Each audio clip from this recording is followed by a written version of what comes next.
Yes, follow Jesus, but February 13th, 2024. In recent years, I've noticed a growth in popularity for the phrase follow Jesus, and I've started to ponder if there's something more behind it. Obviously, this is a biblical idea, as Jesus himself said, "If anyone wishes to come after me, he must deny himself and take up his cross daily and follow me," Luke 9:23. Throughout the Gospels, we see the term used for those who journeyed with Jesus through his ministry. Peter, one of those early followers, referenced the concept for his reading audience. "For you have been called for this purpose, since Christ also suffered for you, leaving you an example for you to follow in his steps." 1 Peter 2:21. So, we should have no issue with saying that we follow Jesus, nor with calling others to do the same.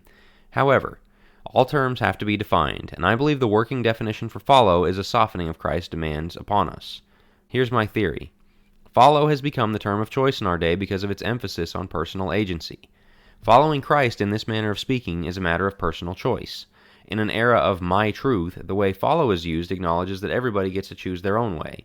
We're just recommending Christianity as the best one. To make the point from the reverse side, there's a reason follow has risen in popularity as obey and serve and submit have fallen off. One makes an appeal to the self. The other insists the self must be put to death. This is what leads to the line of thinking that we really shouldn't talk much about sin, man's wickedness, and the reality of the judgment.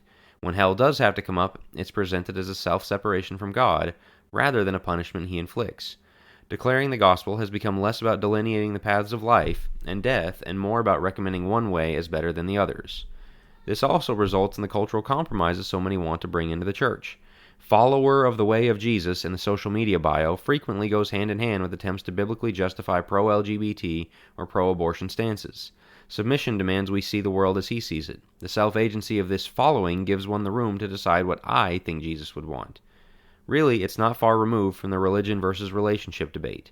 Yes, it's a relationship, but usually those who pit the two against each other are diminishing the Lord's sovereignty in an attempt to get away with something. In like manner, yes, we follow Jesus, but if following doesn't include absolute submission, something is up. Heresies rarely present themselves as heresies. One of their more effective tactics is to cloak themselves in the language of truth, while holding dangerous subversions under the truth. Take note of what ideas tag along with following and see if you catch the same Trojans huddled inside the horse.